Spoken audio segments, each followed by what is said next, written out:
तो यहाँ पे अपन वन बाय वन डिस्कस करते हैं। फर्स्ट अपन डिस्कस करते हैं फिक्स एक्सचेंज रेट क्या होती है। तो फिक्स एक्सचेंज रेट क्या होती है, जिसको कौन डिसाइड करती है, गवर्नमेंट करती है। अपन इनके डिस्कस करते हैं वन बाय वन। तो first one is the fix exchange rate.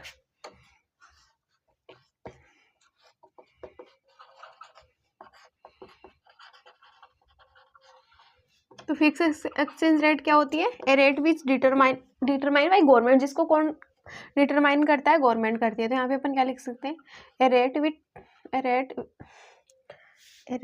Which determine bye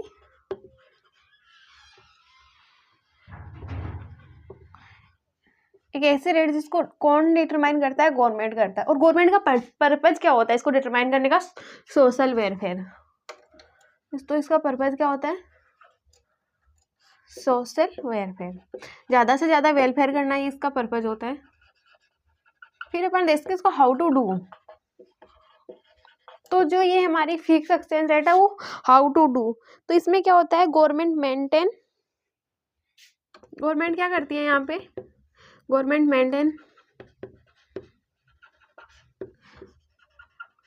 huge level of, government यहाँ पे क्या करती है, मेंटेन करती है huge level of foreign exchange reserve.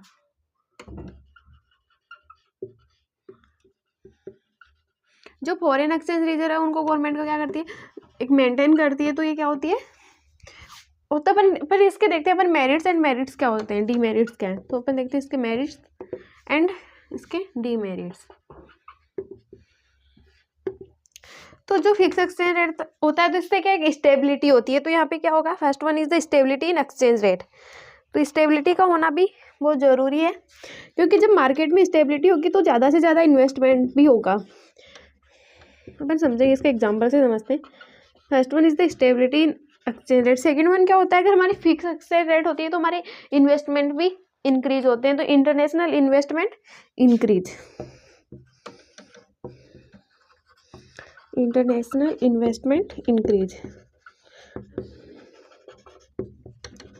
अपन मान लेते हैं कि हमारी कंट्री में $1 इक्वल टू नहीं, मतलब $1 इज इक्वल टू कितना होता है, 80 रुपीज़। तो फिक्स सही है, अपन मान लेते हैं। लेकिन जब ये फ्लक्चुएट होगा, फ्लेक्सिबल होगा, तो फॉरेन एक्सचेंजर वो कम, मतलब कि इन्वेस्टमेंट कम करेगी, क्योंकि कल को क्या पता इतना कम हो जाए कि 60 हो जाए। तो क्या होता है, यहाँ पे एक स्टेबिलिटी होने से हमारे जो इंटरनेशनल इन्वेस्टमेंट है वो भी इंक्रीज होते हैं। Third one is the specialization restriction, मतलब कि यहाँ पे रिस्ट्रिक्शन होते हैं कि यहाँ पे एक फिक्स रेट मेंटेन करके हमें चलना होता है। फिर अपन देखते हैं इसके डीमेरिट्स क्या क्या हो सकते हैं। तो इसके डीमेरिट्स है high level of foreign exchange reserve. अपन यहाँ पे क्या करते हैं, high level of foreign exchange reserve.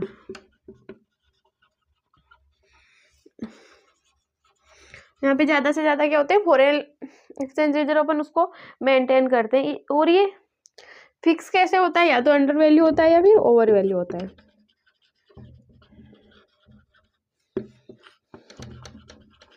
So I hope all are the understand meaning of the fix exchange rate. तो ये क्या होता है, rate which determined by government. इसका पर्पज क्या होता है, सोशल वेलफेयर करना। एंड हाउ टू डू, तो government main high level of foreign exchange reserve. इसके मेरिट्स क्या है, स्टेबिलिटी इन एक्सचेंज, मतलब कि एक स्टेबिलिटी रहती है। तो स्टेबिलिटी होने से इंटरनेशनल इन्वेस्टमेंट भी क्या होते हैं, इंक्रीज होते हैं। And specialization restriction. और इसकी डीमेरिट्स क्या होते हैं, huge level of foreign exchange reserve. और इसका फिक्स कैसे होता है, या तो अंडर वैल्यू होती है या ओवर वैल्यू होती है। सेकंड देखते हैं अपन, सेकंड क्या है हमारी flexible exchange rate, A rate which determined by the market forces. तो सेकंड क्या आता है हमारा, flexible exchange rate system. Flexible exchange rate system क्या होता है, जिसको कौन डिसाइड करता है, मार्केट करता है। जिसमें ना तो गवर्नमेंट का इंटरवेंशन होता है, ना ही मतलब कि आरबीआई हो गई, ये सब किस में आ जाती है, वैसे गवर्नमेंट में आ जाती है। तो यहाँ पे किसका सेकंड क्या आता है हमारा, flexible exchange rate.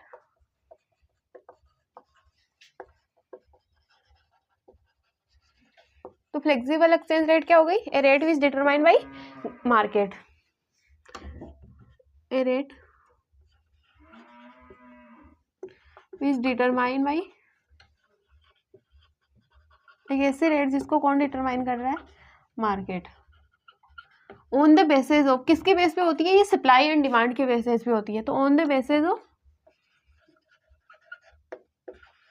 Supply and demand. तो जो मतलब कि अगर सप्लाई की इंक्रीज डिक्रीज के बेस पे ये भी चेंज होती रहती है। तो इसके अपन देखते हैं मेरिट्स एंड डिमेरिट्स क्या है।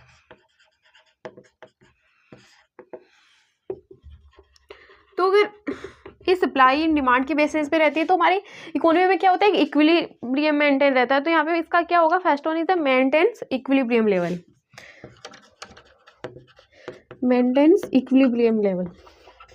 इससे क्या इक्विलिब्रियम लेवल मेंटेन रहेगा। और इसका डीमेरिट्स तो अपन ने यहाँ पे देखा कि फ्लेक्सिबल मतलब जो ऑक्सीजन है वो चेंज होती रहती है। तो इसलिए क्या होता है, इनस्टेबिलिटी, मतलब कि स्टेबिलिटी नहीं होती है। तो एक तरह से ये भी डीमेरिट्स होगा, क्योंकि इसके कारण हमारे जो इन्वेस्टमेंट है वो भी डिक्रीज होगी। तो instability in exchange rate. Second क्या आता है यहाँ पे, जो हमें यहाँ पे अपन ने देखा था जो हमें फॉरेन रिजर्व है उनको नीड नहीं है कि अपन उनको रिजर्व करके रखें। तो no need for high foreign exchange reserve. तो नो नीड फॉर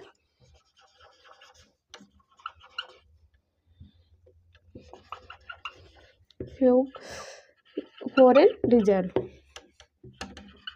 हमें इसकी कोई नीड नहीं है। थर्ड वन क्या आता है यहाँ पे कि अपन देखते हैं कि ऑप्टिमम यूटिलाइजेशन ऑफ रिसोर्सेज, मतलब कि जो हमारी रिसोर्सेज अपन उनका क्या कर सके, ऑप्टिमम यूटिलाइजेशन कर सके, जिसके कारण क्या हमारी डिमांड एंड सप्लाई इक्वल हो।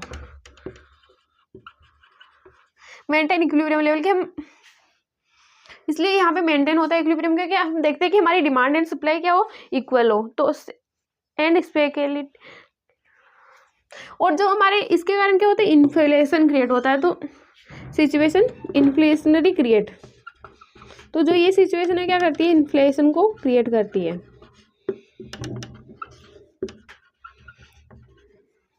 तो इसके मेरिट्स एंड डीमेरिट्स है। तो इसकी डेफिनेशन क्या होगी, a rate which determined by market on the basis of supply and demand. इसके मेरिट्स क्या है, ये मेंटेन करता है इक्विलिब्रियम लेवल को, no need for huge foreign reserve, optimum utilization of resources. इसका डीमेरिट्स क्या है, इनस्टेबिलिटी रहती है एंड सिचुएशन की मतलब कि इन्फ्लेशनरी सिचुएशन क्रिएट करता है। फिर अपन देखते हैं दोनों के बीच में डिफरेंस क्या है, difference between the fix and flexible exchange rate.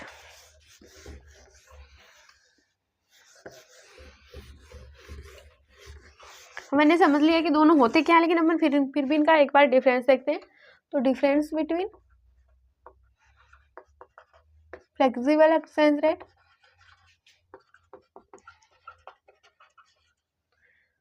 And fix exchange rate.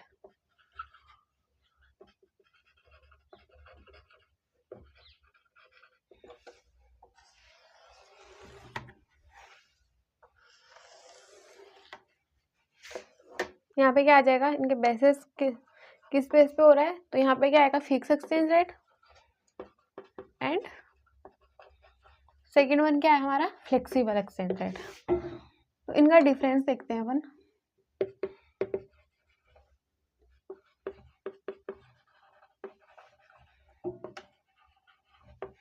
तो फर्स्ट अपन देखते हैं डिटर्मिनेशन ऑफ एक्सचेंज रेट, मतलब कि इसको डिटरमाइन कौन करता है। तो डिटर्मिनेशन ऑफ एक्सचेंज रेट,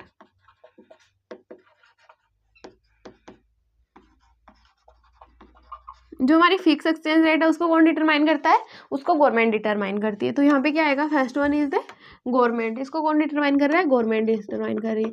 और जो हमारी फ्लेक्सिबल एक्सचेंज रेट है इसको कौन डिटरमाइन कर रहा है, market, on the basis of, किसके बेस पे ये डिटरमाइन कर रहा है, सप्लाई एंड डिमांड।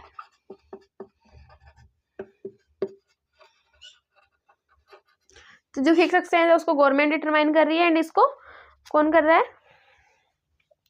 मार्केट कर रहा है। फिर अपन देखते हैं कि इसका गवर्नमेंट का क्या इंटरवेंशन है। तो यहाँ पे अपन देखेंगे गवर्नमेंट कंट्रोल की, गवर्नमेंट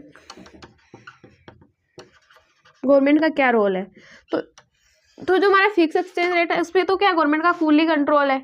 तो यहाँ पे अपन लिखेंगे फुल्ली कंट्रोल। लेकिन जो हमारी फ्लेक्सिबल एक्सचेंज रेट है यहाँ पे तो गवर्नमेंट का कोई रोल नहीं होता है। तो यहाँ पे अपन लिखेंगे नो कंट्रोल। यहाँ पे गवर्नमेंट कंट्रोल नहीं करती है। यहाँ पे फुल कंट्रोल किसका होता है, गवर्नमेंट का होता है। फिर अपन देखते हैं स्टेबिलिटी इन एक्सचेंज रेट, इनमें स्टेबिलिटी कितनी होती है,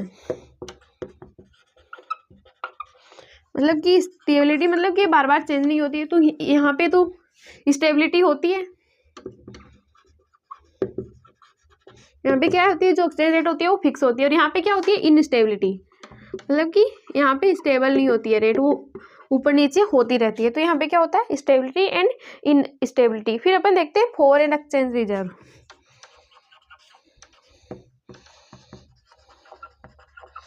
तो फिक्स एक्सचेंज रेट के लिए हमें मिनिमम एक लेवल होता है जहाँ पे हमें फॉरेन एक्सचेंज रेट को मेंटेन करना रिक्वायर्ड होता है, लेकिन यहाँ पे नहीं होता है। तो यहाँ पे अपन क्या लिखेंगे, रिक्वायर्ड एंड यहाँ पे नो रिक्वायर्ड।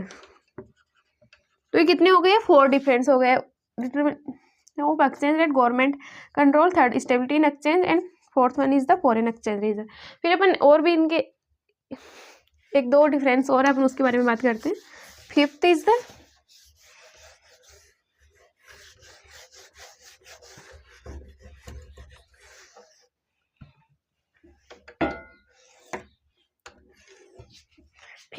फिफ्थ डिफरेंस क्या है इनका, increase decrease in value of domestic currency.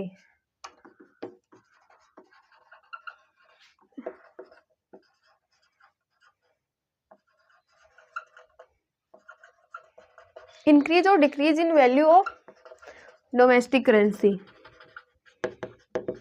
ये इसका लास्ट डिफरेंस है। तो जो हमारी फिक्स एक्सचेंज रेट होती है उसमें अपन बोलते हैं डिवेल्युएशन एंड रीवैल्यूएशन।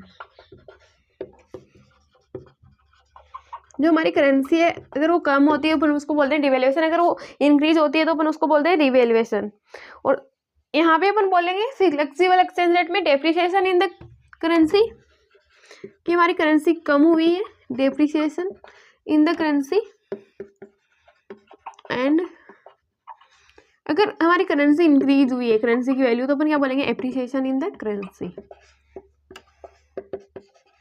तो बेसिकली 6 डिफरेंस है फिक्स एंड फ्लेक्सिबल में। फर्स्ट वन इज द, इसको डिटरमाइन करता है गवर्नमेंट का कितना कंट्रोल होता है, स्टेबिलिटी होती है या नहीं होती है, और अपन इनको बोलते क्या है। तो ये क्या हो गए इनके, बेसिकली इनके डिफरेंस हो गए। तो फिर अब और इनका हो गया कि इनको फॉरेन एक्सचेंज रिजर्व मेंटेन रखना होता है या नहीं होता है। तो यहाँ पे ये क्या है, इनके 6 बेसिक डिफरेंस। फिर अपन बात करते हैं third one is the managed floating exchange rate.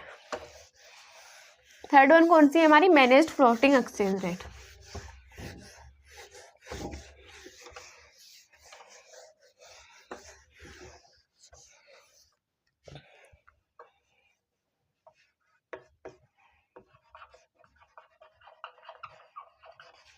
Managed floating exchange rate.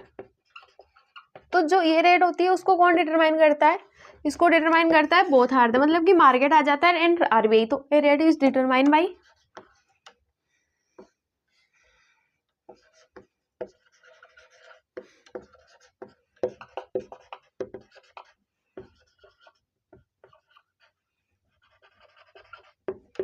तो ये कौन सी कैसे रेट होगी जिसको कौन डिटरमाइन कर रहा है, मार्केट फोर्सेस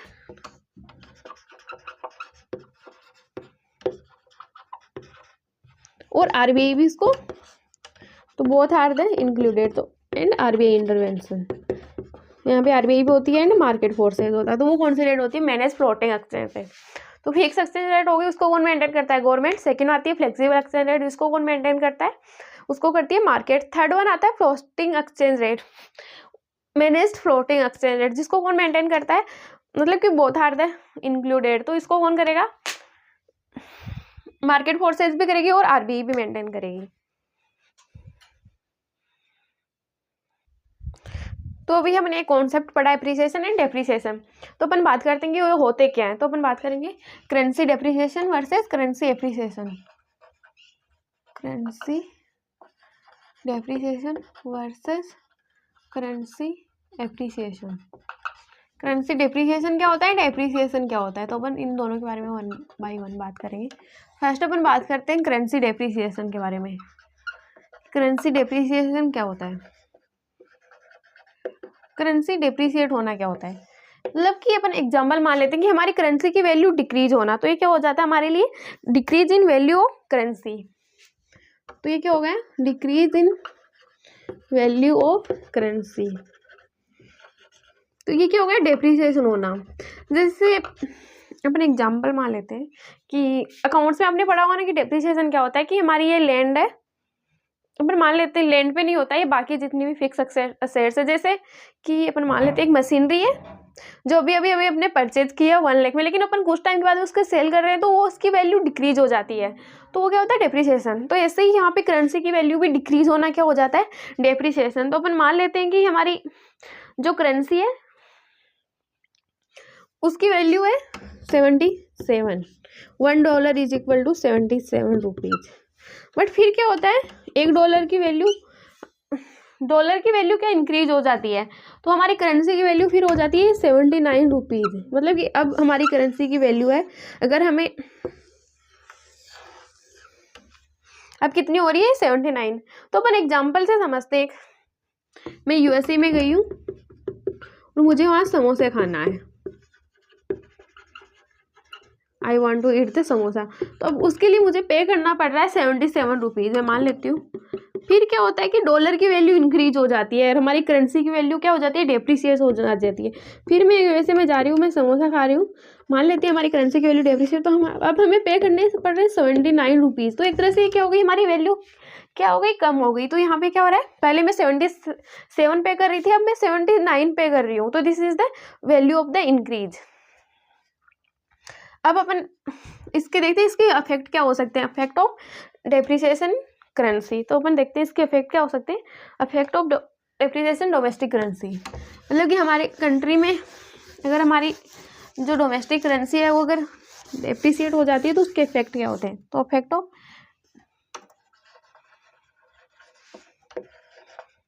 डेप्रिसिएट ऑफ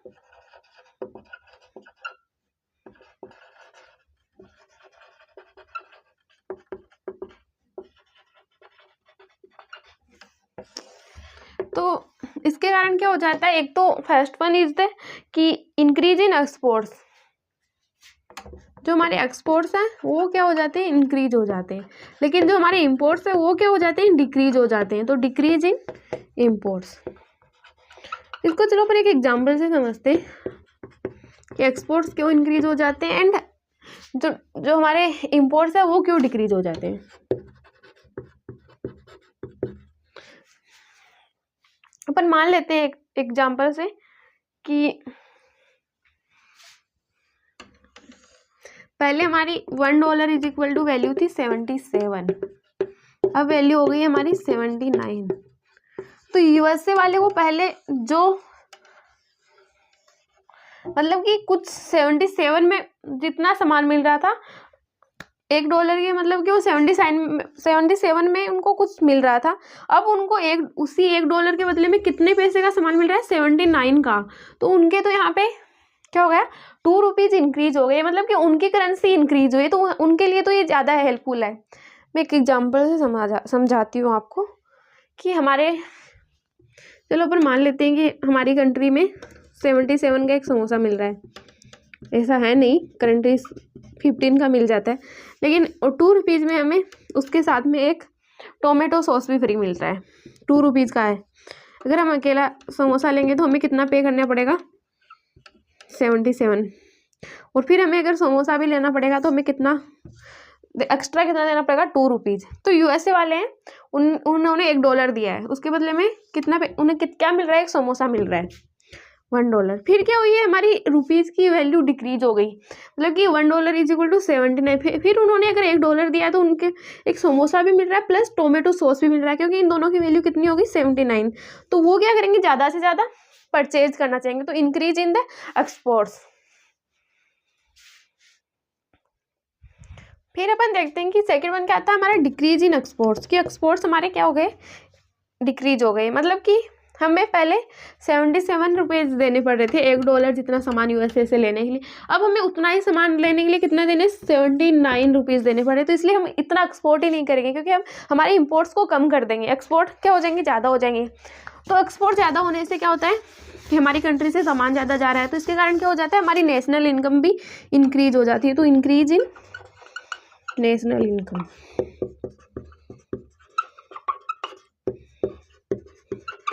फिर सेकंड कॉन्सेप्ट आता है हमारे पास करेंसी का एप्रिसिएशन होना, मतलब कि हमारी करेंसी क्या हो जाती है, इंक्रीज हो जाती है।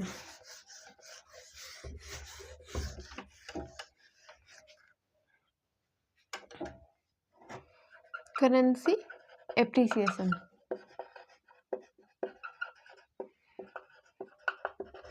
करेंसी एप्रिसिएशन का मतलब क्या होता है, increase in the value of the currency of domestic currency, increase in the value of domestic currency.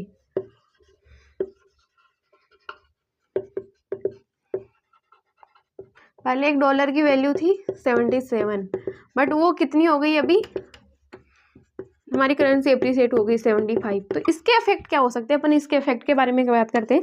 Effect of currency appreciation.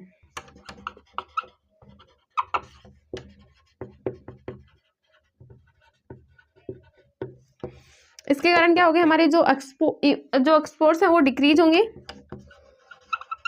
Decrease in exports and increase in imports.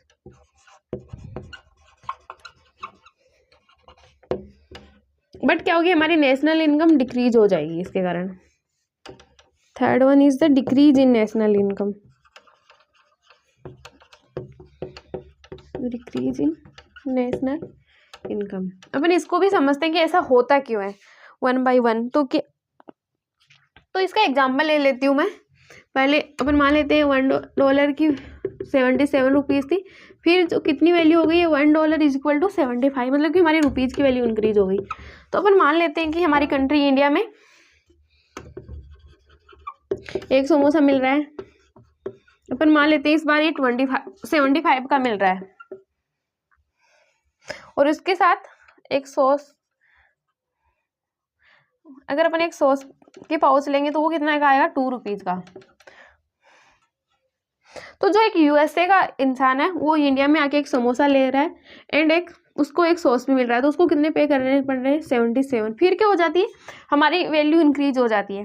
फिर अगर वो आता है तो हमारी वैल्यू मान लेते हैं 75 है, तो उसे कितना मिल रहा है सामान, एक समोसा ही मिल रहा है, उसे सॉस नहीं मिल रहा है। तो वो क्या करेगा, अपने कि यहाँ से सामान लेना कम कर देगा, मतलब कि अपने इम्पोर्ट्स को, मतलब जो एक्सपोर्ट कर रहा है हमारी कंट्री से, अपन उसको क्या कर देंगे, वो मतलब कि जो बाहर वाला है उसको कम कर देगा। और अपन मान लेते हैं इंक्रीज इन इम्पोर्ट्स। पहले हमें यूएसए में $1 के बदले में 77 का, हमें 70, मतलब कि हमें $1 जितना सामान लेने के लिए 77 रुपीज़ पे करने पड़ रहे थे। अब हमें उतना ही सामान लेने के लिए हमें 75 पे करने पड़ रहे। तो हमारे लिए तो ये अच्छी बात है ना कि पहले में हमारे 2 रुपीज़ सेव हो रहे, तो हम क्या करेंगे, हमारे इम्पोर्ट्स को इंक्रीज कर देंगे। डिक्रीज इन नेशनल इनकम, तो हम ज़्यादा से ज़्यादा मतलब कि इंपोर्ट करेंगे, हमारे कंट्री से कोई सामान ले नहीं रहा है, हम दूसरी कंट्री से ज़्यादा ले रहे हैं, तो हमारी तो नेशनल इनकम क्या होगी जाएगी, डिक्रीज हो जाएगी। तो I hope all are the understand कि एप्रिसिएशन एंड डेप्रिसिएशन क्या होता है। अपन देखते हैं इन दोनों में डिफरेंस क्या होता है। तो अपन देखते हैं इन दोनों में डिफरेंस क्या हो सकता है। डिफरेंस बिटवीन द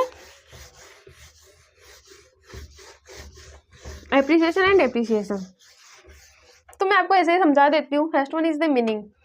इसका मीनिंग क्या है, एप्रिसिएशन मतलब एंड डेप्रिसिएशन, इसका मतलब क्या होता है, increase in the value of domestic currency, और इसका मतलब क्या होता है, डिक्रीज इन द वैल्यू। और इसका इफेक्ट क्या होता है, इम्पोर्ट्स पे, एक्सपोर्ट्स पे, इम्पोर्ट्स पे एंड नेशनल इनकम पे। तो अगर हमारी करेंसी एप्रिशिएट हो रही है तो ये डिक्रीज हो जाएगा, इम्पोर्ट इंक्रीज हो जाएगा, और ये भी डिक्रीज हो जाएगा, हमारी नेशनल इनकम भी। और ज़्यादा से डेप्रिसिएशन होगा तो क्या होगा, एक्सपोर्ट्स इंक्रीज होंगे, इम्पोर्ट्स डिक्रीज होंगे एंड नेशनल इनकम इंक्रीज होगी। तो यही इनके बेसिकली डिफरेंस है। यहाँ पे हमारा एक और concept, demand for foreign exchange and supply for foreign exchange and supply for foreign exchange.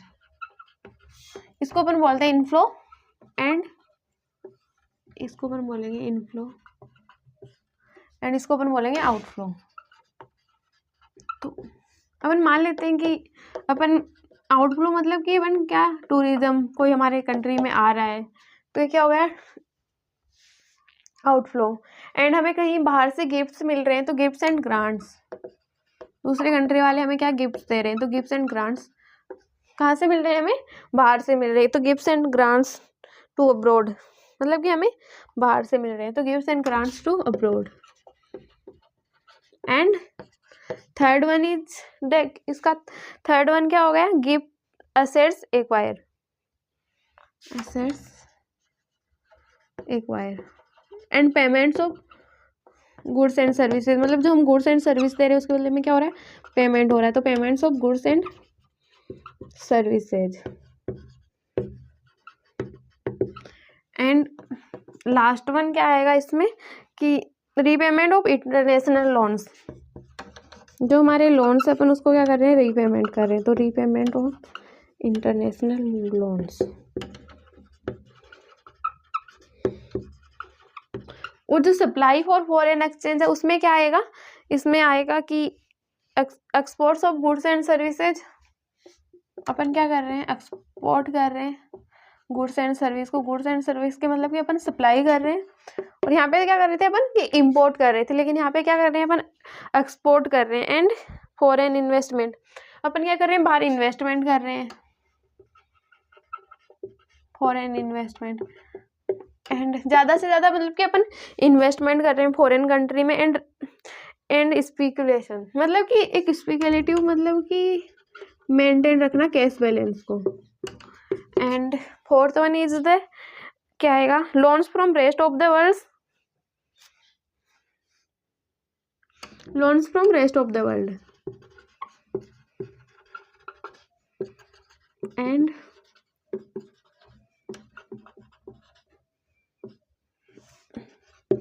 Gifts आ जाएंगे इसमें भी। तो जो हमारी डिमांड होती है एंड प्राइस होती है, प्राइस एंड डिमांड यहाँ पे जो रिलेशन होता है कैसा होता है, प्राइस एंड डिमांड के बीच में इनवर्स रिलेटेड। और जो सप्लाई होती है, सप्लाई एंड प्राइस के बीच में कैसा होता है, पॉजिटिवली रिलेटेड। तो सप्लाई एंड प्राइस के बीच में तो यहाँ पे क्या आएगा, पॉजिटिवली रिलेटेड। तो अपन एक एग्जाम्पल से समझते हैं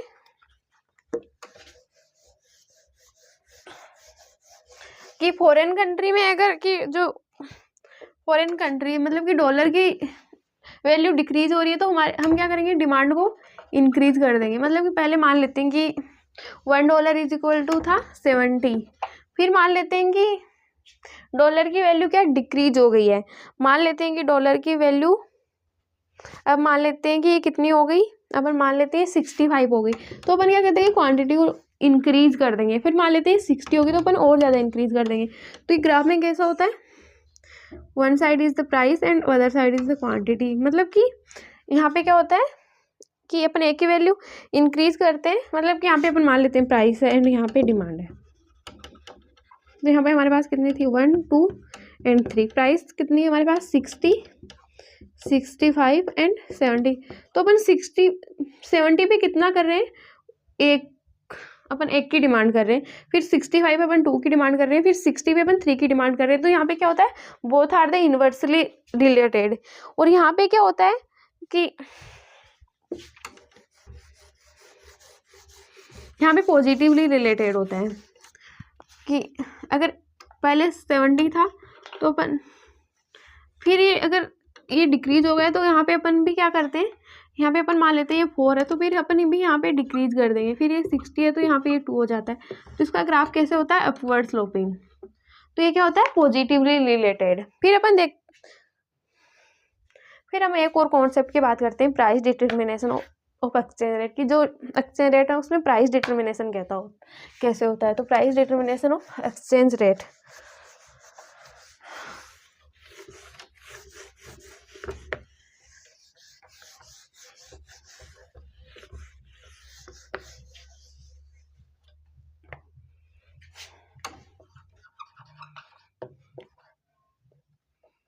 प्राइस डिटर्मिनेशन ऑफ अपन ने ऐसे सिमिलर कॉन्सेप्ट पहले भी पढ़े, मतलब कि ये वाला नहीं पढ़ा है, तो I hope all are the understand कि ये होता क्या है।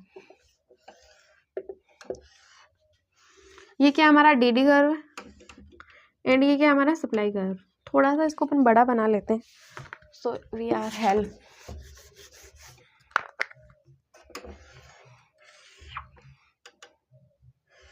ये हमारा डीडी कर्व एंड ये हमारा सप्लाई कर्व।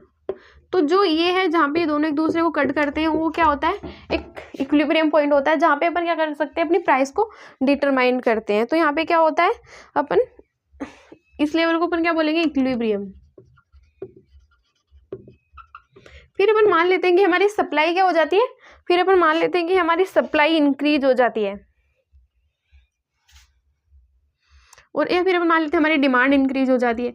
तो मतलब कि ये यहाँ से यहाँ शिफ्ट हो गई डी डेज। तो अब नया इक्विलिब्रियम लेवल कहाँ आ गया, यहाँ पे आ गया। तो यहाँ पे अब क्या हो रहा है, अब अपन हमारी प्राइस को क्या कर रहे हैं, फिक्स कर रहे हैं।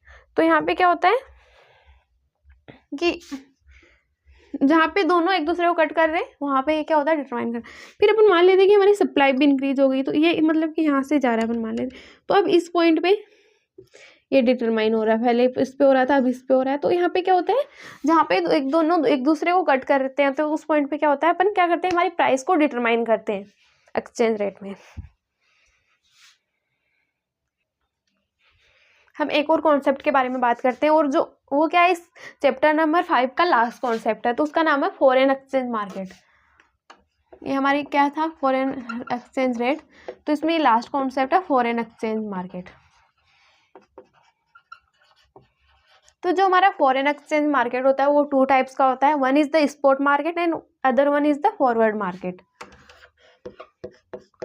First one is the spot market and other one is the forward market.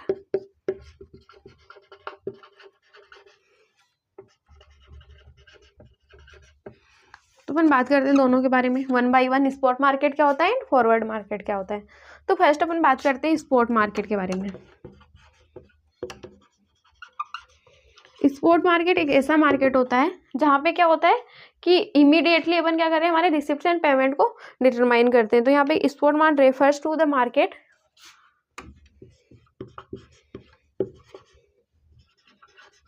Spot market refers to the market,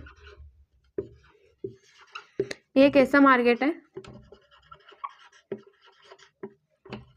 मतलब कि जहाँ पे अपन क्या कर रहे हैं कि जो हमारी रिसिप्ट्स एंड पेमेंट है, अपन उनको क्या कर रहे हैं इमीडिएटली। तो market in which the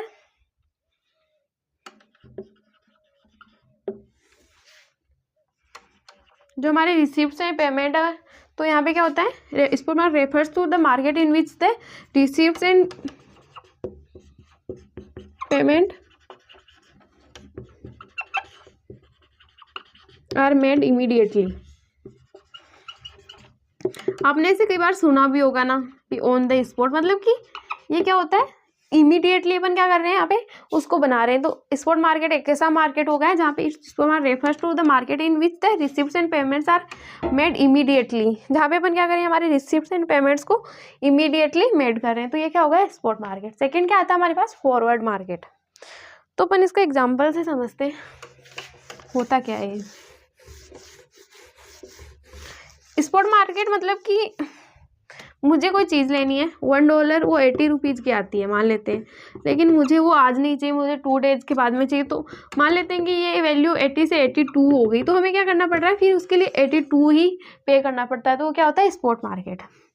second one आता है हमारे पास फॉरवर्ड मार्केट।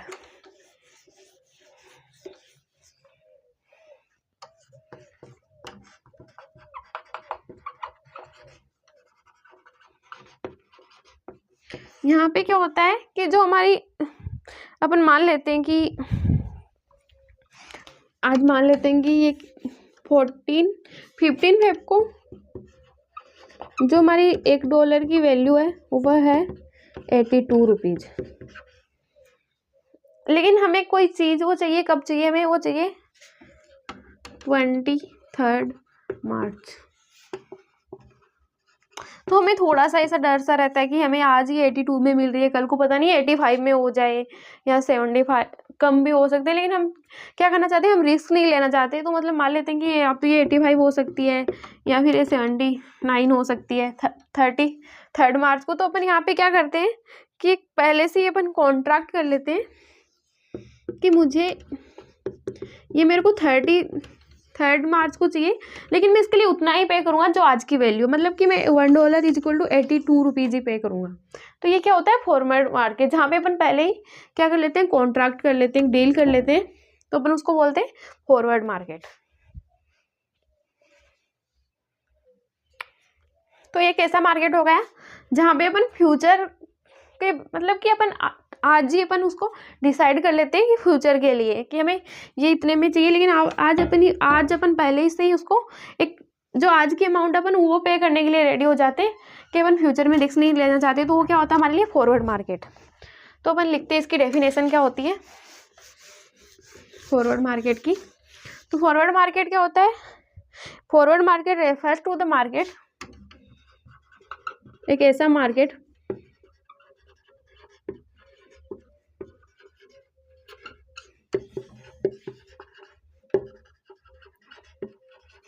फॉरवर्ड मार्केट क्या होता है, forward market refers to the market in which sale and purchase, जहाँ पे अपन क्या कर रहे हैं, सेल एंड परचेज ऑफ जो हमारे sale and purchase of foreign को अपन उसको अपन क्या कर लेते हैं, डिसाइड कर लेते हैं। तो sale and purchase of foreign currency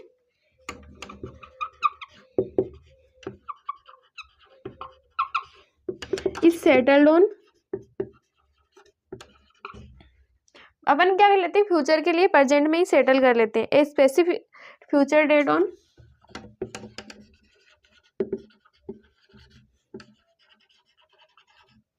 upon future के लिए क्या कर लेते हैं, उसको पहले से ही अपन डिसाइड कर लेते हैं। तो future date at a specified future date, अपन उसके लिए पहले से क्या अपन कर लेते हैं, एग्री हो जाते हैं। तो future date a rate agreed upon today,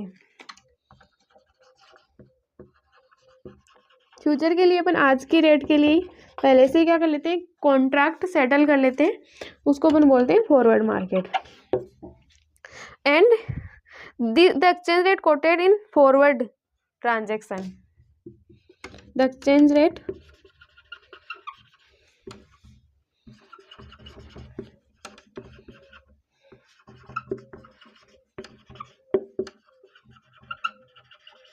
forward अपन इसको पहले से क्या कर लेते हैं, डिसाइड कर लेते हैं। तो forward transaction is known as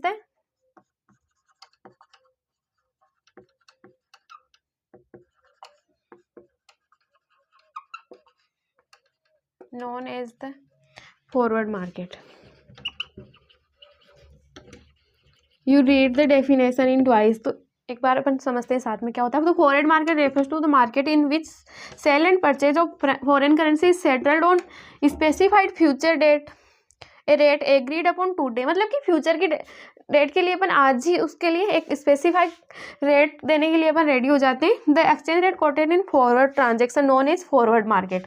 तो एक ऐसी मार्केट फॉरवर्ड एक्सचेंज रेट हो जाती है, अपन इसको क्या बोलते हैं, जो अपन आज के बेस पे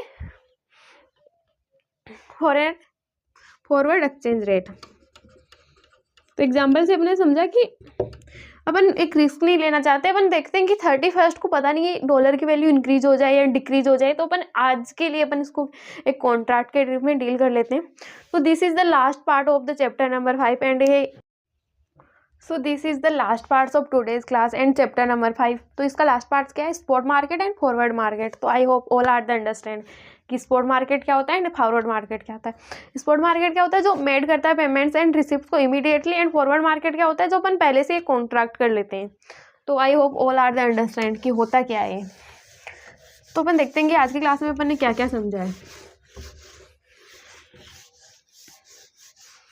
पहले अपन ने ये समझा कि foreign currency and domestic currency होती क्या है, foreign currency and domestic currency होती क्या है। फिर अपन ने समझा कि जो फॉरेन एक्सचेंज रेट है वो क्या होती है, what is the foreign exchange rate, ये समझा अपन ने। फिर अपन ने समझा कि जो उसको डिटरमाइन कैसे करते हैं, तो determine of foreign exchange rate, जो हमारी फॉरेन एक्सचेंज रेट है उसको अपन डिटरमाइन कैसे करते हैं। एंड तो इसके 3 टाइप्स थे। First one is the fix exchange rate, flexible exchange rate and manage floating exchange rate. फिर अपन ने देखा कि इन दोनों के बीच में डिफरेंस क्या है, difference between the fix and floating. फिर अपन ने देखा कि जो हमारी फिक्स एक्सचेंज रेट है उसमें अपन क्या बोलते हैं कि जो करेंसी है अगर वो डिक्रीज और इंक्रीज हो जाती है तो फिक्स में अपन क्या बोलेंगे, revaluation and devaluation. And flexible में अपन बोलते हैं इसको डेप्रिसिएशन एंड डेप्रिसिएशन। फिर अपन देखा कि what is the depreciation and depreciation क्या होता है। लास्ट में अपन ने देखा कि जो हम डिटरमाइन कैसे करते हैं एक्सचेंज रेट को। एंड लास्ट में था हमारा spot market and forward market. So I hope all are the understand कि होता क्या है ये। थोड़ा सा ये चैप्टर छोटा था कि जो 1 क्लास में कंप्लीट हो गया, बस इजी भी चैप्टर था तो यही 1 क्लास में कंप्लीट हो गया। So I hope all are the understand. Thank you so much.